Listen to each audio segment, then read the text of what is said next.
खेलावा ये राजा जी छोड़ी बहरवा घर बयावा लइका खेलावा ये राजा जी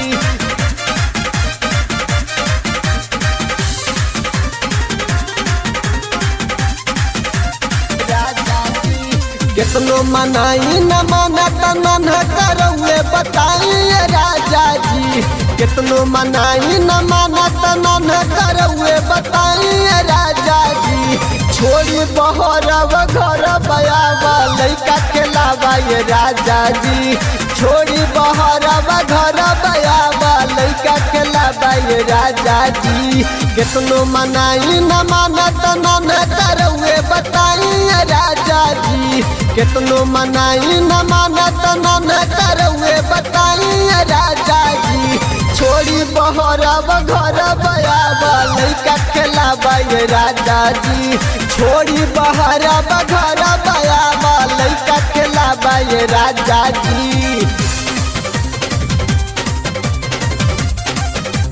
राजा जी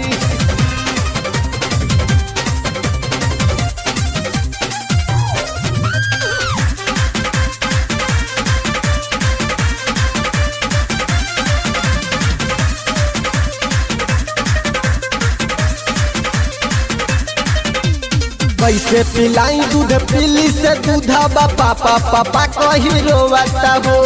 झुलुआ लगाई खिलौना थमाई तब नहीं कब सोवता हो ए राजा सुनतनी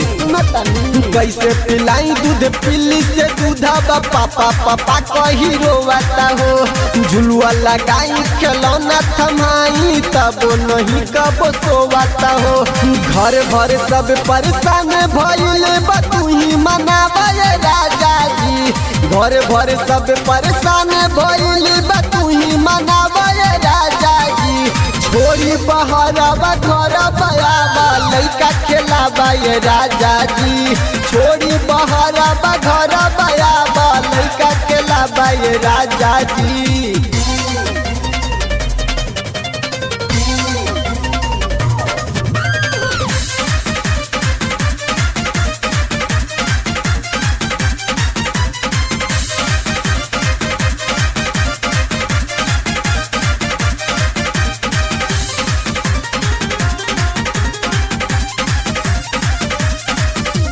दुर्गेश देवरवा त चली जाला पढ़े ननदो न लइका खेला बेली हो टाइम से बहने न खाना ये रजऊ तमाई तोहर गरिया बेली हो अब हमसे बर्दाश्त न हो ये राजा टप्पू देवरवा त चली जाला पढ़े ननदो न लइका खेला बेली हो टाइम से बहने न खाना ये रजऊ तमाई तोहर गरिया बेली हो